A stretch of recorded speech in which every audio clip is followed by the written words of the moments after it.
दोस्तों कल रात को टेस्ट क्रिकेट इतिहास में जो कुछ हुआ शास्त्रों में उसी को रौंद कर जीतना कहा गया है। बात तो सही है। मतलब जब हम पहली पारी में 300 से ज्यादा रनों से पीछे थे और फिर जब दूसरी पारी में बैटिंग करने आए तो पहले ओवर के अंदर ही हमारे बिना खाता खोले 2 विकेट चले गए। लेकिन इसके बाद क्या जबरदस्त बेहतरीन परफॉर्मेंस हमने करी है। ऐसा समझ लो कि लॉर्ड्स में जिस तरीके से इंग्लैंड वालों ने हमारे जबड़े में हाथ डालकर जीत छीनी थी, हमने कहीं और हाथ डालकर इंग्लैंड से जीत छीन ली है और मैच ड्रॉ करा दिया भाई साहब। इस साल इन दोनों को एक पद्म भूषण तो कंफर्म पक्का समझ लेना चाहिए। और सबसे ज्यादा मजा लास्ट में इंग्लैंड की जलाने में आया। अगर आपने लास्ट तक मैच देखा है तो आपको पता है कि मैं किस चीज की बात कर रहा हूँ। अगर आपको नहीं पता है तो आज का ये वीडियो पूरा देखिए, क्योंकि वीडियो के एंड में मैं आपको बताऊंगा कि किस तरीके से शुभमन गिल ने बेन स्टोक्स की तगड़ी मौज ली। नमस्कार, सत श्री अकाल, आदाब, मैं हूं लकी और आप देख रहे हैं इंडिया का तेजी से बढ़ने वाला यूट्यूब चैनल लकी टॉक्स। नेता टाइप आधा काम मत करो, सब्सक्राइब के साथ साथ बेल आइकॉन भी दबाओ। दोस्तों टीम इंडिया की तरफ से कप्तान गिल और केएल राहुल जब खेलने आए तो उनके कंधों पर बहुत बड़ी जिम्मेदारी थी। टीम इंडिया बहुत पीछे थी, उनको पूरे 90 ओवर्स खेलने थे और ये बात भी याद रखिए कि ऋषभ पंत इंजर्ड थे। उन पर बहुत ज्यादा निर्भर नहीं किया जा सकता था, यानी हमारे पास ऑलरेडी एक बल्लेबाज कम था। ऐसे में फुल तारीफ होनी चाहिए केएल राहुल की, गिल की, जिन्होंने सबसे मुश्किल टाइम में यानी सुबह के सेशन का 1 घंटा बहुत बढ़िया तरीके से निकाला। दोस्तों ये वो वक्त था जहां पर अगर एक भी विकेट गिर जाता तो हो सकता है कि पूरी टीम इंडिया कॉम्प्लेक्स कर जाती, धाराशाही हो जाती। लेकिन क्या बढ़िया टेक्निकल बैटिंग का प्रदर्शन किया इन दोनों ही बल्लेबाजों ने। थोड़ा सा हार्ट ब्रेक हमें उस वक्त हुआ जब केएल राहुल अपनी सेंचुरी से मात्र 10 रन पीछे रह गए और नर्वस 19 का शिकार बने और 90 रन पर आउट हो गए। लेकिन कैप्टन गिल ने कोई कसर नहीं छोड़ी। इस सीरीज में उन्होंने अपनी 4थी सेंचुरी लगाई।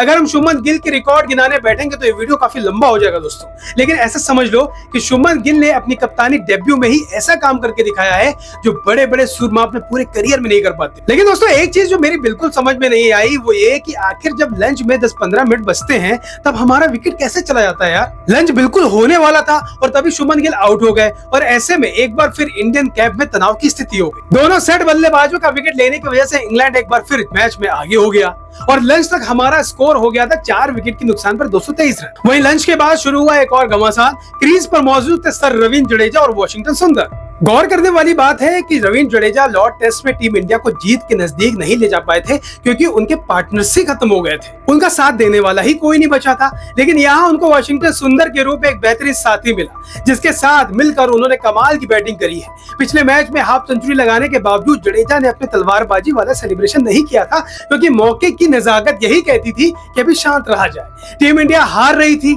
लेकिन यहाँ पर हमको उनकी हाफ सेंचुरी के बाद वो सेलिब्रेशन देखने को मिला। वहीं दूसरी तरफ गावा टेस्ट के हीरो वॉशिंगटन सुंदर थे। आपको पता है कि वॉशिंगटन सुंदर ने गावा टेस्ट के बाद अपने कुत्ते का नाम गाबा रख दिया है। वहीं कल के बाद तो उनको एक और कुत्ता पाल लेना चाहिए और उनका नाम रख देना चाहिए ओल्ड ट्रैफर्ड। क्या बढ़िया था गुरु। चाय तक आते आते इन दोनों ने ऑलमोस्ट खतरा टाल दिया था। दूसरे सेशन में एक भी विकेट नहीं गिरा था। इंडिया का स्कोर हो गया था 322 पे 4 और हमने लीड लेना शुरू कर दिया था। अब जब चाय के 1 घंटे बाद भी विकेट नहीं गिरा तब आया गेम में असली ट्विस्ट। वहीं बेन स्टोक्स को यह बात समझ में आ गई थी कि यहाँ खेलने से कोई मतलब नहीं है क्योंकि अब अगर कोई भी आउट हो गया तो भी शार्दुल ठाकुर आ जाएंगे और वो भी 3-4 ओवर तो खेलकर जाएंगे ही। लेकिन जडेजा ने उनसे हाथ मिलाने से मना कर दिया और फिर हमको ब्लॉकबस्टर सिनेमा देखने को मिला क्योंकि बेन स्टोक्स इस बात से नाराज हो गया कि आखिर टीम इंडिया ड्रॉ क्यों नहीं करना चाहती है। लेकिन कप्तान गिल ने ड्रेसिंग रूम से इशारा कर दिया था कि अभी हाथ नहीं मिलाना क्योंकि दोनों ही खिलाड़ी यानी जडेजा और वॉशिंगटन सुंदर अपनी अपनी सेंचुरी के बेहद करीब थे और अगर उन्होंने इतनी मेहनत करी है, मैच बचाया है तो फिर भैया सेंचुरी भी तो डिजर्व करते हैं। ये बड़ी अच्छी बात कही आप। लेकिन बेन स्टोक्स को ये बात पसंद नहीं आई। क्यों नहीं आई ये बात मुझे भी नहीं पता क्योंकि अगर मान लीजिए कि जो रूट बैटिंग कर रहे होते, 90 के आसपास खेल रहे होते, मैच ड्रॉ हो रहा होता तो क्या बेन स्टोक्स जो रूट की सेंचुरी पूरी ना करवाते। खैर जडेजा और सुंदर दोनों ने अपनी अपनी सेंचुरी पूरी कर ली।